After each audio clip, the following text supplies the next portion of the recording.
Un jour, la mort va te surprendre comme ça a surpris beaucoup de jeunes que tu as connus.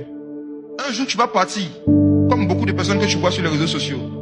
Ce qui se passe sur les réseaux depuis ces 2 dernières années, c'est Dieu qui est en train de lancer un message fort à la jeunesse du monde entier. Pour dire qu'en fait, il est arrivé à une étape où ce n'est plus seulement les vieux qui rappellent à lui. On ne peut plus définir une tranche d'âge sur laquelle on va se baser pour dire que c'est à cet âge-là, ou bien c'est vers là-bas que Dieu va m'appeler. Donc je vais m'amuser un peu.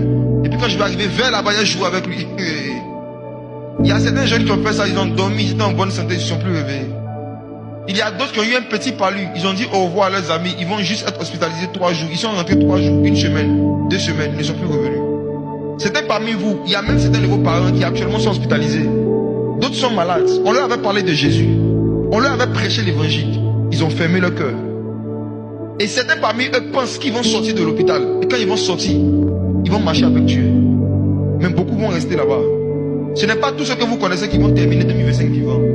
Qui décide? C'est Dieu.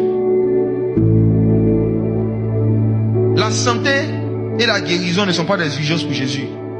Ce qui est urgent pour lui, c'est le salut de ton âme. C'est la conversion.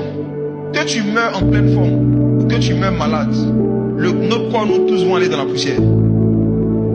Le corps d'un athlète va aller dans la poussière. Le corps d'un infirme va aller dans la poussière.